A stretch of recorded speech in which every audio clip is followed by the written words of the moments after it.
Welcome to Talking Buffalo, featuring conversations with guests from around the world of sports, media, pop culture, and all things Buffalo. With your host, Patrick Moran.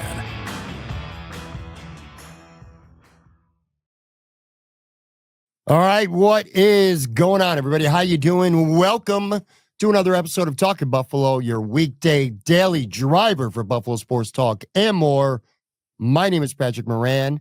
Big thank you to everyone out there, as always, for watching, for listening, following, subscribing. I appreciate you guys very, very much. It is, of course, a holiday week, but we're going to be on the air every day this week. Tomorrow, as normal, I'm going to have Matt Warren from SB Nation on. Thursday, actual Thanksgiving, doing a show. It's going to be a clip show. I got some highlight clips that I'm going to play from things over the last couple months, and that's going to be audio only. So if you want to listen, and typically you follow us on YouTube, make sure that you also go to the audio side, Spotify, Apple, wherever you get your podcasts from, and make sure you're following us on the audio side. So we will have a show on Thursday, but audio only. Friday will be back to normal. Bills 49ers preview episode, bowl predictions, all that fun stuff as well. It is a really good time right now to be a Buffalo sports fan. The Bills are 9-2. The Buffalo Sabres are hot. UB football is definitely on the rise. The Buffalo Bandits quite literally are two-time defending champions. I am joined right now by my good buddy from the Buffalo Sports Collective, BK. I know you got a lot going on, man. How you doing? What's up? I'm doing fantastic. It's turkey week, so how can you be disappointed when looking towards the end of the week, you're off the next, well, a lot of people are off the Thursday, Friday, but you get feast galore at the end of the week. What is your, you got plans for, like, what's your Thanksgiving plans? We're going over to my parents' house sometime Thursday. Don't know when, but I got it because pretty much my entire family is spread out across the country at this point. That's typically what happens when people retire and they move all over. But yeah, my parents will be hosting Thanksgiving, and I'm ready to sit down, relax a bit, and just chow down on some good food. Yeah, and you're busy. You know, you got a lot going on, and you're moving, and I do appreciate you carving out some time for us today. Like I said, we're going to get into some Bills, some Sabres, some UB, and I mean, I suppose, considering the fact that you and Phil over at the Buffalo Sports Collective primarily cover the Buffalo Bandits, and I've said this a million times, I'll say it again. I think you guys do as good or a better job at doing that than anyone else out there. If you're a Bandits fan and you are not listening to Buffalo Sports Collective, you're definitely missing out. We'll kind of carve a little bit of time at the end for the Bandits. I didn't even know this until, because I'm a bad fan, and I admit it, but we were just talking briefly before we went on the air, and for all these teams that are on hot streaks right now, which is kind of the premise, the theme for today's show, none of them are hotter than the Buffalo Bandits. I mean, you're talking now not one, but two-time defending champs, the one pro sports team in Buffalo to win it all, man. I'm sure that you are getting excited for the start of the season, which is coming. Oh, yeah. Their NLL starts this weekend, but the Bandits are off the first week. Like all small leagues, it's tough to get arena availability. But yeah, they're kicking off their season the first weekend in December. Wow. Just comes quick. It feels like yesterday that they just won their second consecutive title. That's awesome, man. And I look forward to listening to you and Phil. And I think I'm going to do a better job this year of actually following the team and not just waiting for the playoffs and jumping on the bandwagon like, unfortunately, a lot of fans do. Not one of those the real ones out there. But yeah, it's going to be a fun year for them. It's been a very fun season for the Buffalo Bills, of course. Let's start there. The Bills are 9-2 right now, and they've run away with the AFC East. Right now, the situation that we're in, folks, is Miami plays at Green Bay on Thursday night. And if Green Bay wins at home Thanksgiving night, and the Bills can handle their business Sunday at home against the San Francisco 49ers, neither that's a given. But if both those things happen this week, quite literally, it won't be like essentially the division's over. Like mathematically, the Bills have an opportunity to clinch the AFC East just 72 hours or so after Thanksgiving. I feel like if you and we did talk before the season started here on this show, almost, I don't want to have too much hyperbole here, but like, and even in my wildest dreams, did I think the Buffalo Bills would win the AFC East before we even get to December 1st, man? How wild is it to you right now when you think about that? Yeah, I mean, not only are they having an unbelievable season, I mean, their best since the early 90s, but the rest of the division has just imploded on themselves. Like, how many Yeah. people were assuming the Jets were going to be higher up there? How many people were assuming Miami was going to be on the big track? So not only is Buffalo having a franchise best record since the early 90s, like I mentioned, but it's the rest of the division's just they stink right now. I know Miami is on a hot streak, but they're on a hot streak because they're beating teams with losing records. And how long have we noticed that They do that a lot.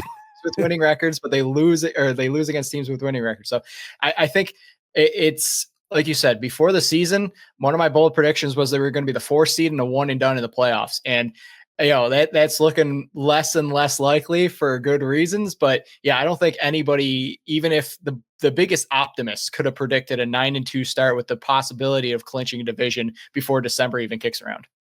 Joe from Queens, a regular on the show as well. Like, you're not alone in your prediction that the Bills would win their division, but they'd be the 4th seed and quite possibly one and done. Joe had the Bills going 9-8 on our preview show right before the season. Like, they're going to have to literally go winless the rest of the way for that to become accurate. We're talking about the Bills more specifically. Yeah, you brought up Miami, and you're right. I got tempted to kind of drink the Kool-Aid a little bit on Sunday because I watched that game. And, Tua throws for 317 yards, 4 touchdowns. He's thrown for 7 touchdowns in the last 2 games. And Miami looked really good. I mean, I'm going to be honest with you. I watched the game and I thought the Dolphins looked great. Then I'm like, and a lot of people on Twitter and also other forms of social media are saying, well, Miami could be a tough out. I really don't want to see them in the playoffs. I kind of feel like, to your point, we've seen this story with the Dolphins before. You get into these track meets, they excel. They are elite when they're playing lesser teams. Then it's not necessarily purely a knock on them because they're handling business. They're doing what they're supposed to do. They're the better team and they go out there and they play like it, especially up until this time of year. The problem with the Dolphins has been, for the past couple of years now under this regime, is it gets later in the season, the weather turns, they play better competition, and they don't even resemble the same team that they look like when you kind of compare them to what we saw on Sunday and what they did to the Patriots. Look, they're going to be in a race. They are in a race right now. And if the Bills, they're the current 2 seed, and let's just say that holds true. The Bills could be the 1 seed, or they could still fall some. But if they're the 2, it's probably looking like Denver, Miami, they're going to be in that fight right now for that 7th spot. And the Bills might see Miami. And God, man, I'm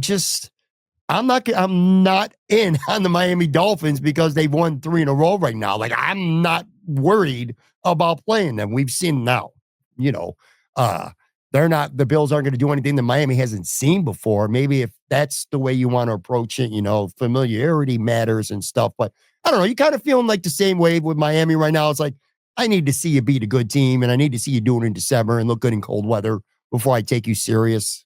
Yeah, I mean, when they faced the Rams, that was their first time as beating a team, or they were the underdog and went in and upset a team. I mean, they typically have done this under the McDaniels regime, is they beat up on teams that they're supposed to, and then they lose against good teams. It again, like you said, it's not a knock. They're getting their job done that they're supposed to against weaker teams, but they're not getting the wins over those high-powered teams. I mean, 2 losses against Buffalo, Seattle, you lost against even Indy. I mean, I know that was without Tua, but still, looking ahead, you got Green Bay on Thanksgiving, like you said. You still got Houston, San Francisco on your docket, Cleveland, who just upset the Ravens not that long ago, and then the Jets, who are the Jets in the last weekend. Yes, who knows what that's going to be looking like, but their schedule is no cakewalk looking forward, especially when you're the Miami team.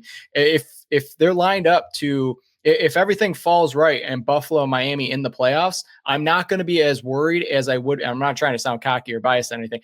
I would prefer Miami over the Denvers, just because, I mean, Bo Nix looks legit, and that defense with Surtain and some of the other guys playing on Denver's defense, they're legit. So I would rather face Miami in the playoffs than Denver. I know we're looking way ahead, but if Miami gets hot and they can sneak into that 7th seed, and Buffalo hangs around the 2nd seed, I wouldn't be all that upset with that first round matchup. I'm not sold on Miami, although they're playing well, and I do think they are a talented football team. You look at them on paper, and this is what we were talking about all summer long going into the season. It's like, wow, they got a lot of talent. They really do. But here's the thing. They got 6 losses right now already, and you just ran down that schedule, and I'm glad that you mentioned the Browns is not a gimme game, because I'll tell you, this is not the same Cleveland Browns team without Deshaun Watson back there at quarterback. This is a Cleveland Browns team that has beaten they only got 3 wins this season, but guess what? 2 of them, one was against the Ravens and one of them was against the Pittsburgh Steelers, 2 pretty good football teams. So they certainly know how to beat good football teams. Yeah, Green Bay, Houston, Frisco. Man, you lose 2 more games if you're Miami, which one of them could easily come 48 hours or so from now on Thursday Night Football. You get to 8 losses. I don't know that 9-8 is going to get you in the playoffs. I really don't. And that's assuming, I don't know what the tiebreakers would be right now. It's way too early for that. But Denver could be 9-8 too. I don't know how the tiebreakers would work if it even came to that. But yeah, Miami, the thing is, and a lot of this was because of the Tua injury, but they've lost any margin for error that they have pretty much going through the rest of the season. The other team, Miami is at least mildly surprising that they're at where they're at. The New York Jets, that might be the single biggest. When I look at the league as a whole this year, and I'm going to remove myself from talking about the Bills, covering the Bills, I'm just looking at the league as a whole. I would say probably the biggest surprise in the entire NFL this season is how bad the New York Jets are, how dysfunctional that organization is, what a complete and utter mess this organization is. There's rumors, Diane Rossini was reporting that Aaron Rodgers doesn't even want to play for the Jets next year. There's been reports that he could get benched or thrown on IR, which is funny because, the Bills play them in Orchard Park in week 17. And I've been saying for weeks now, Aaron Rodgers ain't going to be playing in that game. Whether he's legitimately hurt or fake hurt, his ass ain't going to be playing in that game. I've been saying that for weeks. But how stunned are you that the New York Jets have been as bad as they have been? I'm probably more stunned than I should be. I mean, I thought they were going to be in a playoff race if Aaron Rodgers was any bit like an average quarterback. And he hasn't been terrible, but I mean, they're saying how many injuries he might even have, and he's not really being truthful with what he has because he doesn't really want to be benched and all that kind of rumors going on. But I mean, Breece Hall hasn't been the same behind that line. Garrett Wilson has looked legit, but that Devontae Adams hasn't looked that great on that offense. Like, they have all the pieces. It's just they're so dysfunctional in the front office that Woody Johnson has no idea what he's doing there. I think the latest rumor was he flew down on a helicopter to go fire Joe Douglas. Like, what franchise does that kind of thing? They're like the quote of Jets are going to Jets. They've been Jetsing all year long. And shocker, it wasn't Robert Saleh's fault that this team is as bad as they are. It's just, I thought they would be in a playoff race. I did not think they would be a legit contender. I didn't think they would win any playoff games whatsoever, even if they snuck in, but I did not have them being 3-8 at this point in the season. I did not think, if nothing else, I was like, all right, the offense has got some skill players. Aaron Rodgers, even if he's just average going forward, he's going to be an upgrade over Zach Wilson. That was my mindset. And to your point, defensively, the Jets were a tough football team to play against these last couple of years, even when they weren't good. They gave Josh Allen and the Bills offense fits. And that was something I was very concerned about. And it's almost weird right now watching the Jets play football because it's not even just limited to the offense. I mean, the defense stinks. They stink. They're not tackling anybody. They're not even, sometimes, dude, it looks like they're not even trying to tackle anybody. It's just, it's crazy to me. It's alarming to me how bad and how soft they've been, which kind of speaks, PK, to me. I think that's an organizational failure from ownership down the GM to head coach to the personnel on the team to the mindset, to the attitude, to the character of these guys. And circling here to the Bills, you never see these problems during the Sean McDermott era I'm talking about here, they lose games. They've exited the playoffs early far too many times for our liking.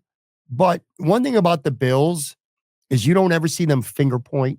You don't ever see riffs in the media, at least not public, especially with no Stephon Diggs here anymore as well. But, coach to player, the relationships, the things like that. The Bills just had bad weeks. We saw it in week 4 against Baltimore. But the one thing about the Bills I feel like you never see is finger pointing on the sideline, and you never see a lack of effort, a lack of hustle. And I feel like with the Jets, you see that. But with the Bills, this to me is a product of just the organization and the way they're built. The Bills kind of, I don't have to be corny, but they don't surrender. They lose, but they're not surrendering. Does that make sense to you, this organization? Yeah, I mean, how many weeks in a row have they not been blown out? Like that's still a record going on right now. But yeah, when the biggest, controversy is Stephon Diggs on the sidelines going like this to Josh Allen, or an article written by Tyler Dunn, you're looking pretty good as an organization right now. I mean, like you said, there's no finger pointing. There's always like Josh Allen's always at the podium or after the thing, like, hey, we got to make plays better. I got to perform better. It's always, they're putting the blame on themselves rather than pointing outward. And I 100% agree with you. I think that's a mindset from the top down, and it trickles down, and they created and as much as we laughed at the culture type of thing when Sean McDermott came in, it's truly a well-built culture within those walls at One Bills Drive. And, it's one of those things that I was wondering how this new regime of players, you lost all the veteran pieces and the new leadership was going to step forward, if that was going to continue. It looks like they took that and ran with it. And, maybe not even past that, but at least what it was in the past of that leadership group saying, hey, like, this is my fault. I got to be better in this department. No finger pointing whatsoever. So it's, like you said, you're not seeing the same type of stuff that you see with the Jets, so on and so forth, because of, I think, what the culture Brandon Beane and Sean McDermott has instilled in this team. I go back to that Monday Night Football game where the Bills won in New Jersey without James Cook. That was the Ray Davis game where he had 152 yards or total offense, something like that. But I look back to the post game, and to me, again, the biggest difference, I don't like Aaron Rodgers for many reasons. It's very well known and well documented how I feel about Aaron Rodgers, but none so more than you watch him post game and he's finger pointing and blaming Mike Williams for a play. And I think to Josh Allen, look, these receivers on the Bills at times, especially early in the season, were bad. I think back to that Houston game, Matt Collins looked like I said at the time, looked like he just got done messing around playing dizzy bat, trying to track these long balls down the field. It would have been easy for Josh to point his fingers at these guys and say, they're making mistakes. They're not running the right routes. They're not holding on to the football. I could have played better, but it's also on them. Josh don't do that ever, whether it's his fault or whether it's not. You and I, media, content creators, fans, will say it. Josh ain't never, ever going to throw one of his players under the bus like Aaron Rodgers has done regularly. And to me, that's kind of like the difference in character between not just them as quarterbacks, but these teams right now as organizations. As for the Bills, look, since you've been on, they beat the Chiefs for the 4th straight year. The top seed is very, very much in play right now. We watched Kansas City almost lose to Carolina on Sunday. I feel like we've heard this story before. Kansas City flirts with a loss and finds a way to pull it out. Let me make one quick left, and then we'll get right back to the Bills here. How do you feel when it comes to the Chiefs? This might be an unpopular opinion, but I actually kind of respect the fact that teams take them to the brink and that they still find a way to win these games, because a lot of teams would lose multiple times when they have so many close calls. They're getting every team's best shot every week. They got a bullseye on their back, as they should. They're 2-time defending Super Bowl champions right now. I'm like, yeah, they could have lost that game. They should have lost a couple of weeks ago, the blocked field goal at the end. But I'm also like, you know what? I respect Kansas City because they just continuously find ways to pull out games where teams like Miami, for an example, will find a way to lose a game against a good team or even a bad team sometimes.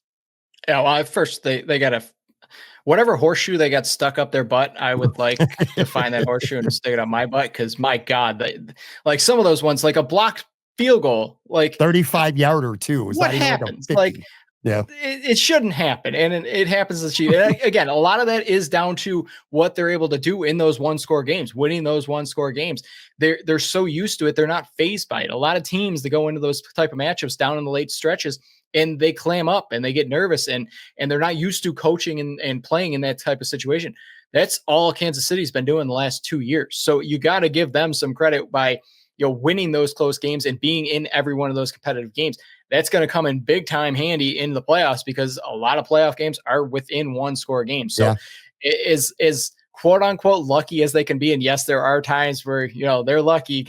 Carolina, kicking a game-winning field goal by a guy that you signed off the Jets practice squad a couple weeks ago, nailing that one. But, they're also the ones out there getting those close games and pulling those out. Like a lot of teams could just fold in those situations, but not Kansas City. And they're battle tested. And you can kind of see why they are the back-to-back Super Bowl champions because they're winning those close games. Yeah. You know what? Say what you want about the Chiefs, but right now they just find a way, whether they got to make a play on offense, make a play on defense, special teams, whatever it may be, whoever they're playing, whatever the situation is, they are elite at finding ways to win. But anyway, before we take a break here. So on yesterday's show, Joe from Queens and I were talking, and he brought up the Pro Bowl, and kind of let me backtrack a little bit here.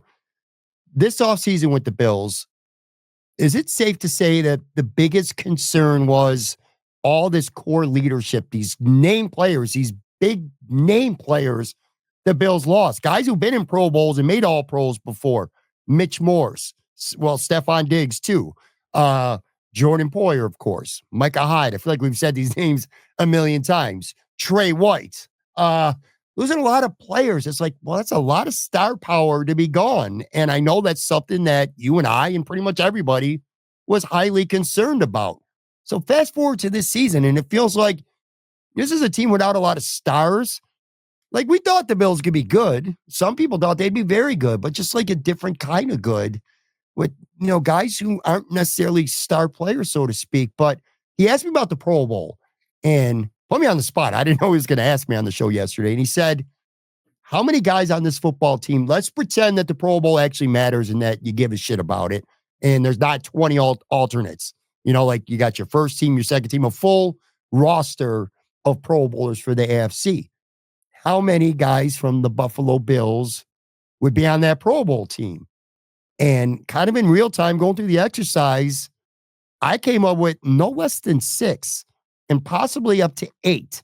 Offensively, Josh Allen's obviously a lock.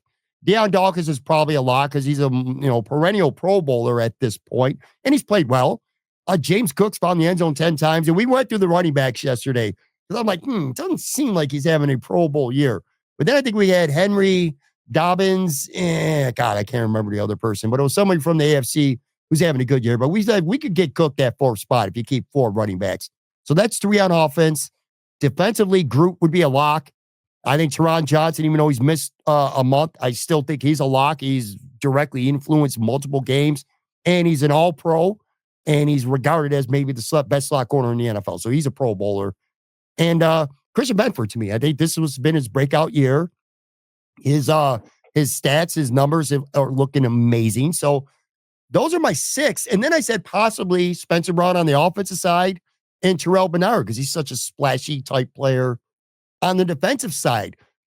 Kind of feels like, maybe on paper and theory, the Bills don't seem like they have a ton of star players, but I just ran off 6 for sure Pro Bowlers, possibly up to 8.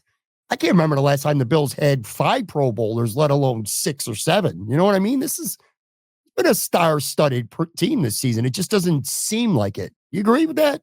Yeah. I mean, before this season, we even said when all the veteran pieces were coming, leaving the team, we said that there was opportunities for some of these lesser known players, even around Buffalo or especially around the NFL, to make a name for themselves, to take that position and run for it. And I think a lot of these players have. Benford, 100%. Like, I still don't think his name is big enough around the NFL for how good he has been this year. And I think a lot of it is due to the position he plays, where you don't want your name called very often because that means you're locking it down. So I think that has a negative effect around the NFL because his name's just not out there. Groot, I don't think he has the numbers to back up what an amazing season he's absolutely having. The pressures he has that don't result in sacks is just ridiculous. Bernard, I would slide in that one. I really think he has earned enough to enter that 7th spot. Cooks has been amazing. Dawkins has been one of his best seasons I've ever seen. Taron Johnson, like you said, I think he's one of the best slot corners in the entire league. And even Brown, if you're able to sneak him in, I think he's probably like the borderline one to sneak into the 8 there. But yeah, looking before the season, I don't think we would have thought, okay, there's 7 players on this team that could be and are pretty much in line to be Pro Bowlers. I probably would have called you crazy if you would have said number 7. I would have said like maybe 1 or 2, just for sure. Josh Allen, maybe like a Dawkins out there, maybe if Groot has a good season. But beyond that, I can't see very many. And then you're naming off 7. It's like, yeah, of course. Who else would be in front of them around the league that I would rather have there on a 9-2 season? And I think that also plays a big factor into it. Their record, because the name and more primetime games, more eyes are on the Buffalo Bills right now for their record and the primetime games, where more of these names are being found and listened to and noticed around the league. So I think all that factored into it. I would not be shocked if 6 to 7 players are named to the Pro Bowl, even before you get to the alternates.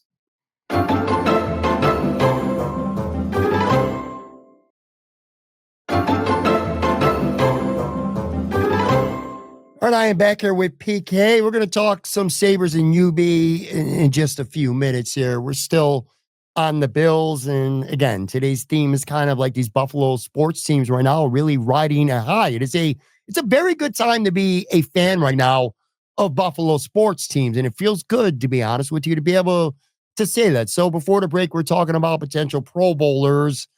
And there's guys who are Pro Bowl caliber players who we didn't mention because they're not going to, maybe Pro Bowlers this year, but like Amari Cooper is a Pro Bowl caliber player. That's just one. We go back to Josh Allen. This is what? So now if you could count the bye, 12 weeks in now to the season, week 13 here is coming up. And there's not a lot of weeks left. So it's not like this is overly premature. And many people do not give a shit whatsoever. I'm kind of like in the middle. I don't care about MVP a lot, but I'm not going to say I don't care at all. I'd love to see Josh Allen win an MVP. And here we are in week 13. If you had right now a vote to cast, is Josh Allen your MVP? Because he's definitely mine, which is weird because if you look at his numbers, he's been a lot better in years past in most categories, except, of course, the one that matters. Some may say the most, and that's turnovers. But is Josh Allen your MVP right now? Yeah, I mean, I don't know very many other players, maybe Barkley, but nobody's going to give a running back the MVP. But what he's done in Philly has definitely carried them to the record they are. But yeah, before the, not a collapse, but struggles that Ravens have had, I think Lamar Jackson would have given Josh Allen the biggest competition there. But because of their most recent struggles, I think Josh Allen has pulled ahead of that. And again, you don't want to say wins are a quarterback stat, but a lot of people that are voting for the MVPs, they're looking for the top seeds and one of the best records in the league. And Josh Allen has that going for him right now. So while he might not have the best statistical season he's ever had, the team is having the most success they've ever had under a Josh Allen offense. So if I were to cast my vote right now, I think Josh Allen's number 1 and Barkley's right behind him at number 2. Agreed. And look, week to week league, we know that things could change. Right. The Bills could go out on Sunday and play like shit, get beat against Frisco, lose either the Rams in Detroit. Lamar has a couple good games in a row, and they stack more wins up, and bam, Lamar, who's got great stats this year. It's kind of a flip-flop of last year. Last year, it was Josh with all the great stats, and Lamar was on the best team, and Lamar wins MVP. This year, Lamar's stats have been more eye-popping than Josh Allen's, but everybody is saying that Josh Allen right now is the MVP. MVP stuff aside, though, again, it's just been a great collective effort that everybody eats thing. And I'm not even just talking about catching the ball. I'm just talking about the whole football team right now. James Cook, I think, is a better running back this year than last year, despite not having as many yards, despite a lesser yards per carry, not as many catches, but he's running with purpose. He's got 10 touchdowns on the ground this year. Ain't nobody seen that coming. If they did, he probably would have been drafted in fantasy football a hell of a lot higher. It was like kind of like Barkley. It was like, oh, they get closer to goal line and Josh Allen's going to score. Jalen Hurts is going to nab up all the touchdowns. Ain't been the case, man. James Cook has been really good. Khalil Shakir has been everything you hoped he would be over the course of a full season, despite missing a game and a half. His pace right now, and we still got, 6 games left, but his pace is 87 catches for 926 yards. I would have ran to sign up for that in August from your slot guy. That's ridiculous. Mark Cooper has paid dividends with some big catches. Keon Coleman's had some big plays as a rookie. I think the offensive line has been good. Over on the other side of the ball, Groot's been a monster. Von Miller has had kind of a rebirth this year, too, because he was washed as wash can get last year. And he's got 4 sacks this year, even despite being suspended for 4 games. And he's had some impactful rushes and a couple of stops with the run, too. So he's been good. Bernard Benford, they continue to ascend and shine. And even the safety play, dare I say, has been fine. It's been fine. It's been fine. What's your, everything I just said or something I didn't say? I guess let's put on a pessimistic hat here for just 2 seconds. Sorry, folks. But like, what about this team right now has you most concerned? Like, what are you most skeptical of right now? Whether it's a player, position, a coach, or something. What are you most skeptical about being sustaining and for real as we get towards the end of the season and into the playoffs? This might be a weak one, but I'm going to go health. And I think it's just health, really, because, we saw what can happen when the wide receiver room gets barren. And you see what you saw versus when you face the Ravens. I mean, yes, that was before Amari Cooper, but he's had injuries on this team and he's had injuries in the past. You don't know what Coleman's issue is going to be, but I think they hit this by at the perfect time to fully get healthy. But I think, like you first mentioned, starting this thing, that everybody eats where it's spread out to the entire team. This team doesn't just have one fastball anymore. They got plenty of different pitches in their arsenal. So they're winning games in different ways. So I think that's why you're not seeing the Josh Allen stats as high as they are. You're not seeing the James Cook's numbers as high as last year because they're winning in different ways. They don't just have one, okay, we're this high flying offense where we're running it 35% of the time. I think this team is well built enough to win in different ways. And that's going to come in it's going to come in very big ways leading down the final 6 games of this the season and into the playoffs, because you can't just defend this team one certain way. But if there is one hiccup that could concern this team, it would be the health, because you lose a couple more key figures on this team, and this shakeup with this final 6 games could look different, and that 1 seed could be a little bit more out of reach. If you lose Bernard or Benford, that defense is looking a lot different than it does right now. 100%. Absolutely. Health is definitely the biggest factor for sure. I mean, you could say that also about a lot of other teams around the league, but the Bills, it just feels like, and maybe it's because we're locked into the Bills on a day-to-day basis and we're not watching the league as closely as we cover and watch the Bills. But yeah, I mean, it just seems like the Bills get hit harder than most with significant injuries anyway. Does it feel authentic to you? Because it does to me. That when it comes to, say, this offense or this defense for that matter, and this goes back to that culture that we were talking about earlier in the show, I get a sense that they're not lying, that they truly do not give a shit who the star is. If Khalil Shakir is a monster game, if James Cook goes off, if Ray Davis goes off, if Josh has an MVP Josh caliber game, if it's the defense that carries them with 4 turnovers when the offense can't play well, but they win the game, I truly get a sense that it is authentic, that they really don't care. I don't think ego is an issue whatsoever on this football team. Do you feel that same way? Yeah, and I'll give, I think, a big credit to Josh Allen for this. And I know a lot of it before the season was, hey, okay, we want him to take more of a leadership role and less best friends kind of stuff. But I think that, that goofball in him trickles down to these type of wide receivers, where I'm not calling Stephon Diggs a prima donna, but he's a star wide receiver in this league. You don't really have that on this team right now. So you're seeing a lot of these wide receivers and pass catchers look up to a guy like Josh Allen, who they see like, this guy is an MVP. He's one of the best players in this league, and he does not care whatsoever what his stats look like as long as they win. So I think that truly trickles down to a team like this that doesn't have that quote unquote star players anymore. And it truly is just a bunch of goofballs that does not care who gets the stats as long as they go home with the win. And it's like they're playing with house money because they don't have that expectations that they've had in the past, where it's like Super Bowl or bust, where you're looking at this team where the general manager was saying, hey, it's more of a retool year. He said it's quoted, it's out there, that's a retool year. So it takes some of the pressure off some of these players. They're seeing Josh Allen doesn't care if he's putting up 400 yards and 4 touchdowns per week. If he's throwing for 160 and get the win, he does not care. So I think if you're seeing the star player and one of the best ones in the league react that way, I think it does trickle down to the rest of the players on the team. Definitely.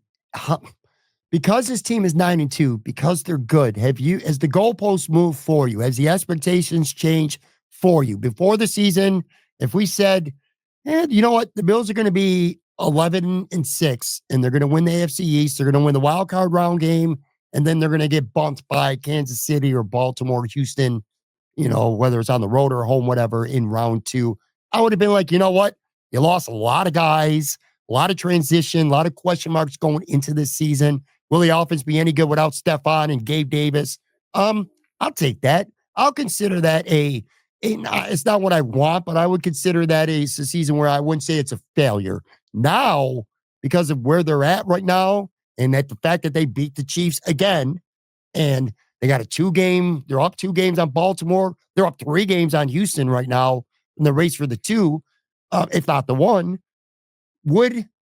Winning the division, that's obviously going to happen, and winning a wild card game, but losing in Orchard Park in the divisional round, does that become a failure of a season for you where maybe it wouldn't have been in August? Yeah, I mean, like you mentioned, the NFL is a week-to-week league. I think we would be crazy if we didn't move the goalposts seeing this team where they're at right now. I'm still pumping the brakes and being hesitant on being that, hey, okay, if it's not Super Bowl, it's bust based on what we said all off season. But I do think you have to move the goalpost. If they don't make it to the AFC Championship game, I do think it could be a bust of a season just based on the way they're playing, the way they're coached, the different, like I mentioned, the different pitches they have in their arsenal. If they don't make it to the AFC Championship and they're out in the divisional game again, based on what we've seen so far, I do think it might be a failure of a season, even with all the money that's freed up next year and all the pieces that they could re-sign and new players that they're bringing in next season to have even bigger chances and the higher expectations next year. I do think it would be crazy not to move the goalposts from where I had them in the preseason to now. So I think it's AFC Championship right now, or it would be a failure to me. Yeah. So last Bills thing here, and then we're going to wrap up with some Sabres in a couple minutes of UB too, but not counting the fact that they're 9-2 and not counting the fact that the AFC East is stunk as a division, my 2 biggest surprises this season in terms of this football team, one of them I'm skeptical of still, and one of them I feel really good about at this point of the season. The thing that I'm a little skeptical about is the safety play's been good.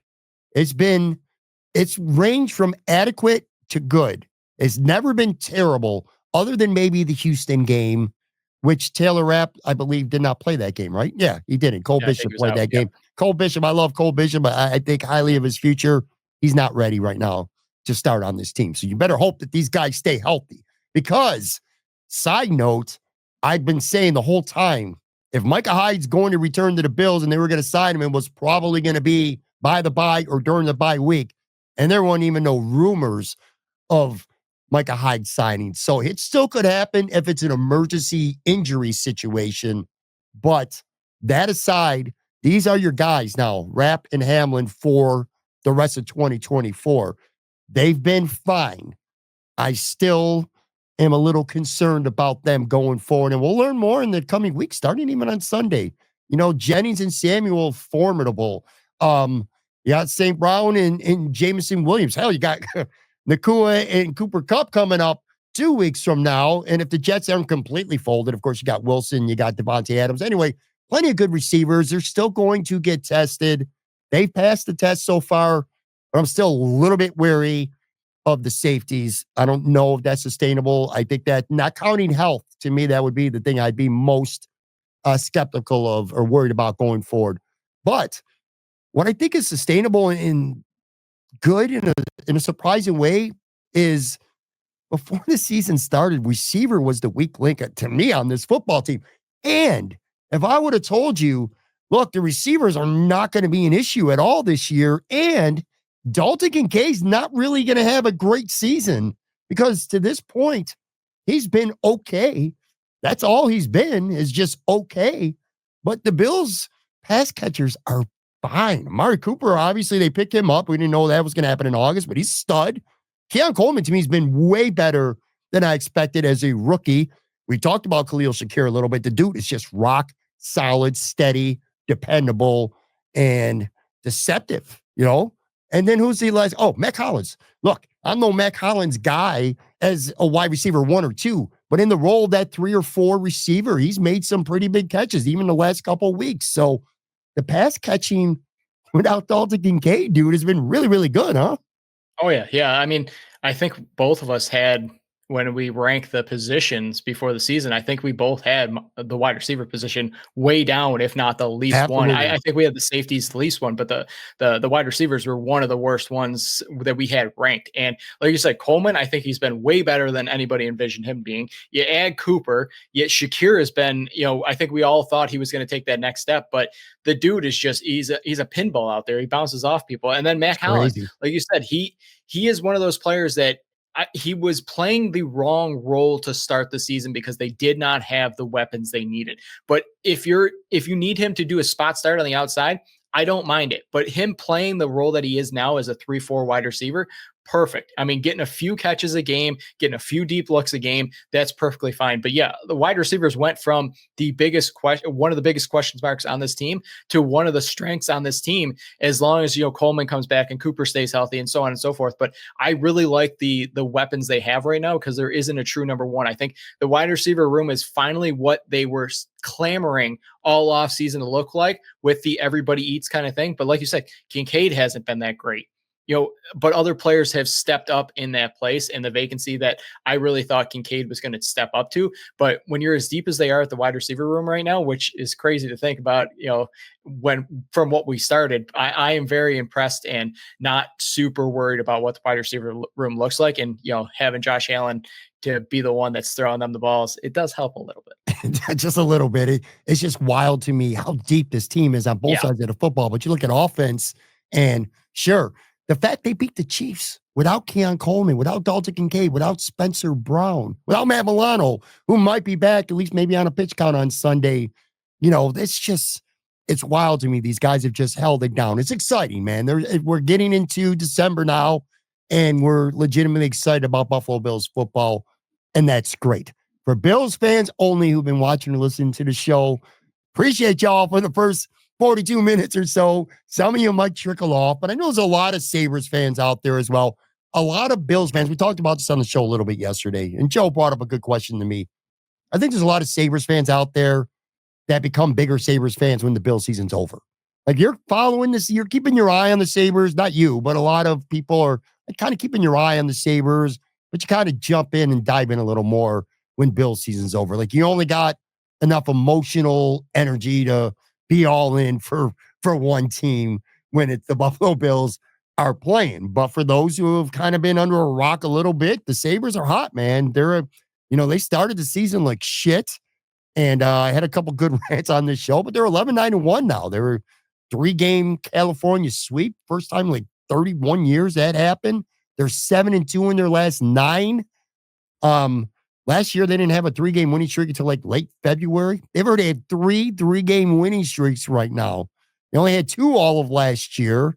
And last thing, that everybody eats mantra that we talk about with the Bills all the time. I don't even know who to accredit this to, but I saw the stat on Twitter and I stole it. The Sabres have won 11 games this year. 10 different guys have a game-winning goal.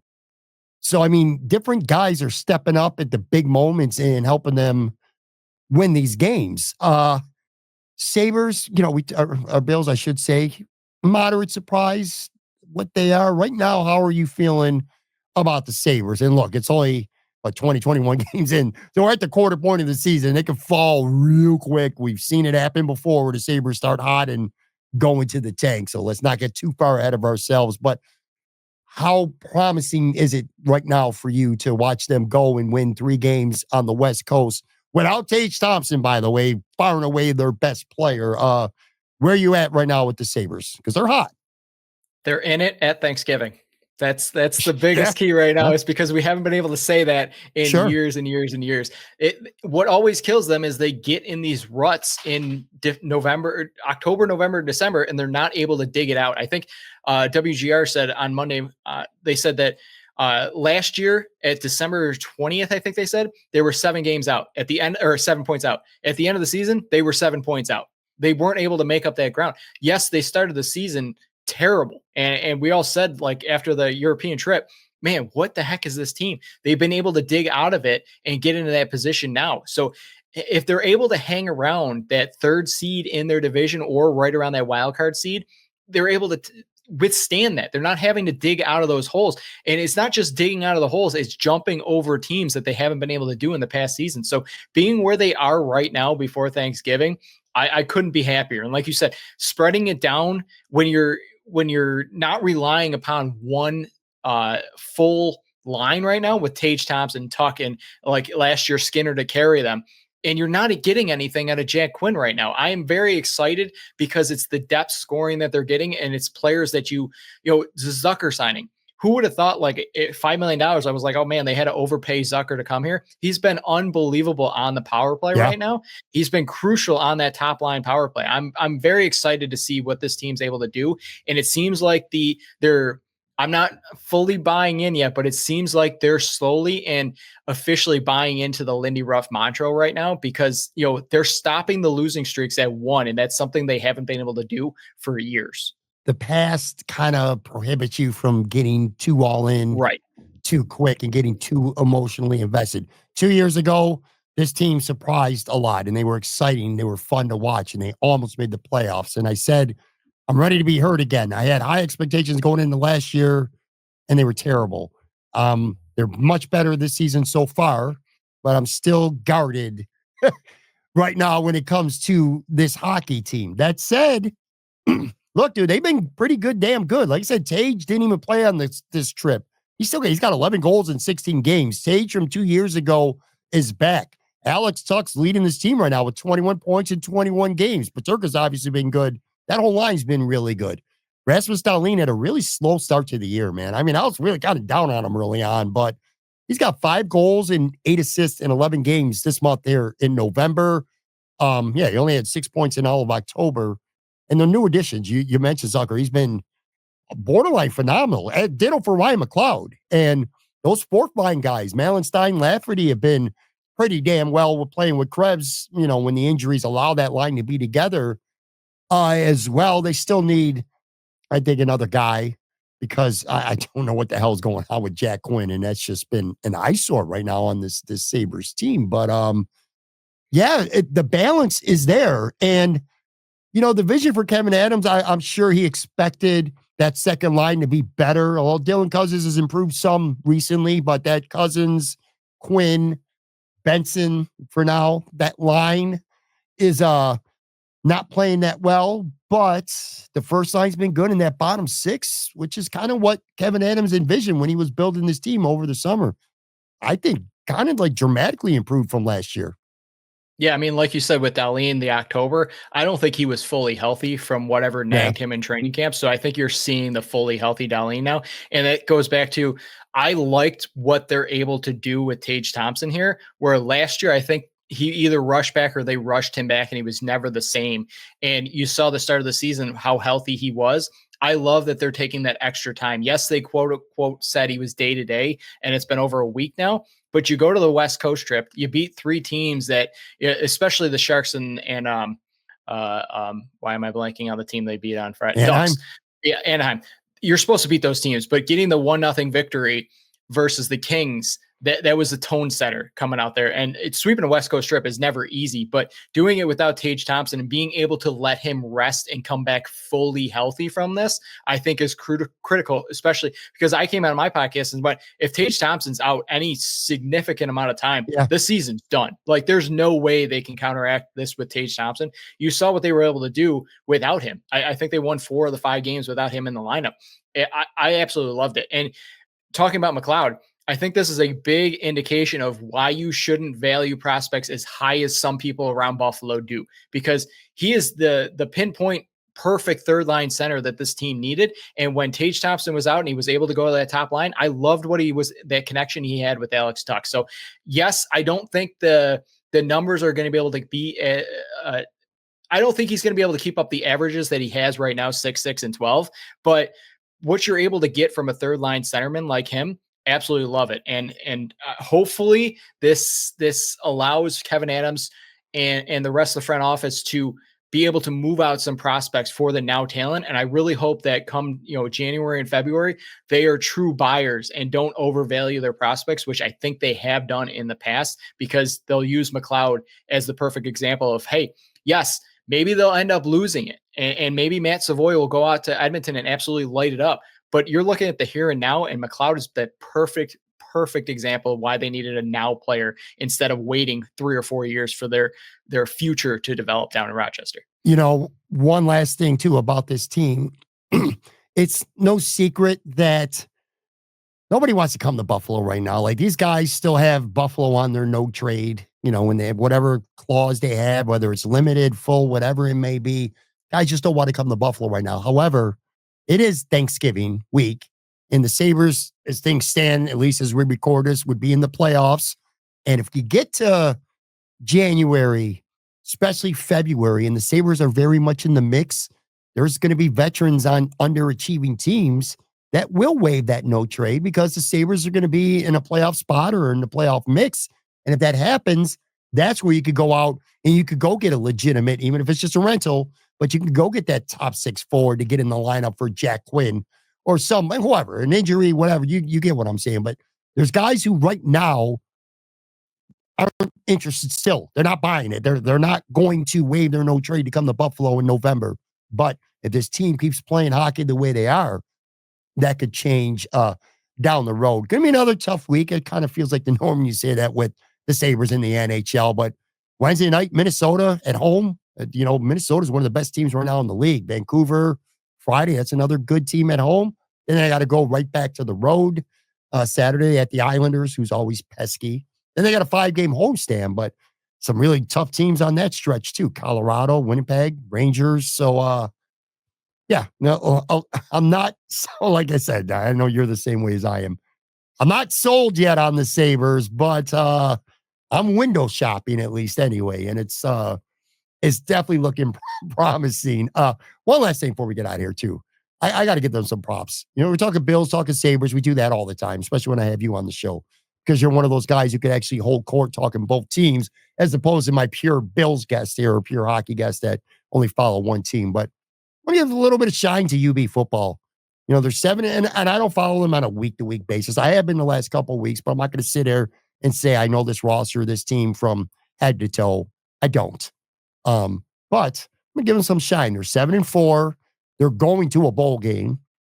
They were 3-9 last year, dude. 3-5 in the MAC, 3-9 overall. And they could still make actually the MAC championship game. Now they need like 3 or 4 things to happen, starting with them winning on Tuesday night.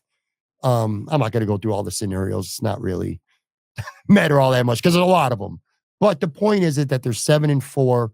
Pete Lembo has been a really solid hire his first year as a head coach. Came over, special teams coach from South Carolina. He's done a great job. And then my guy, Sean Dolak, I got to throw some love to him. I had him on the show at Imperial Pizza a couple of weeks ago. Kid leads the country, 146 tackles, 4 sacks, 5 interceptions, including an ESPN top 10 play last week, a pick 6 return for a touchdown. Just found out before we came on the air, by the way. He was a Butkus semifinalist, but he's not one of the 5 finalists, and I can already see some outrage coming out of Buffalo with that. But anyway, He's been great. His partner, his other linebacker, Red Murdoch, has been awesome as well. Again, I know you're kind of sort of in the same boat as me, following them vigorously like I am, but it's good to see a college team in Buffalo kind of shine like the Bulls have been this season. Yeah, I'm like you. I'm not going to claim that I am this UB Bulls expert. I rarely follow them, but if they're popping up in the news, I'm going to give the articles a read. But I think this is a big indication of how much coaching matters in the college ranks, because you see, and I'll give UB full credit, and without even following them fully, I know they nail some absolute studs at the head coaching department, because other teams are calling them to try to drag them over. That even follows to the UB Bulls basketball team as well, and the women's basketball team as well, who's, I think their head coach went over to Syracuse. But I think that's why it's so important and so difficult for UB to stay on everybody's radar, because once they have something really, really nice and shiny, other bigger schools are coming to call and clamor over them. That's why I think what you're able to do in the coaching department is so important. And that's why I think once one of those coaches goes off somewhere else, being able to find that next diamond in the rough is so important for an organization or a college like UB, just because they're never going to have a head coach that stays like 5, 6, 7 years, because if they do, they're really good, and other higher level schools want those type of players, but head coaches. But yeah, what they're doing right now, Buffalo is better when UB football is on the map, because it's something else to look towards. Even if the Sabres are doing great, even if the Buffalo Bills are doing great, even if the Bandits are doing great, you can always follow through. Hey, UB's doing really well as well. They're in a bowl game. That gives you something else to watch during the bowl season as well, as somebody to root for, rather than just, hey, okay, let's root for whoever's facing Alabama and so on and so forth. But yeah, when a fresh head coach comes over and they have the turnaround they do in year one, it puts your name on the map, and it puts some of these star players, because, UB has been known to send some good players to the NFL, not just Khalil Mack, some of these other players that are being used. Even look at Cam Lewis, what impact he has on the Buffalo Bills. So, the more success you have under a good head coach, the more success you're going to have under those players as well. Yeah, and they have had a nice little pipeline to the NFL. Bills fans know that as well as anybody. You mentioned Cam Lewis. Ingram, he had 2 picks and a pick 6 against Miami in week 2. He played a big role in that game, kind of circling all back here at the beginning with the Bills, and just the depth that this football team has. Of course, Joe Andreessen hasn't really done anything in the regular season. What a great story he's been. And I'm telling you, I'm looking forward to draft season this year because of Sean Dolak. Joe Andreessen is a great story, like a Cinderella type story. Didn't get drafted, was not even an undrafted signing after the draft. Tried out for the Chiefs, didn't even get invited to be on their 90-man roster and go to camp. Tried out for the Bills, got signed, ended up making the 53. I don't think Sean Dolak is going to be that guy, because I think Sean Dolak is going to be playing on Sundays, and I don't think he's going to have to go through an undrafted free agent tryout after the draft. But anyway, we'll see how that plays out. It's just a special season for this kid. Again, he's literally leading the nation in tackles, not to mention he's got 4 sacks and 5 interceptions. So he's a hell of a rounded player. But to wrap, like I said, just a great time. And we barely even talked about the Bandits today. We'll talk about them plenty more in future episodes. And of course, people can go check out you and Phil, Buffalo Sports Collective, get everything you need to know about the Bandits. But yeah, man, a really, really good time to be a Buffalo sports fan right now. This was fun, man. This was a little bit uplifting. Thanksgiving is supposed to be a fun, happy holiday. This was a fun, happy show, man. Appreciate you having on, as always, dude.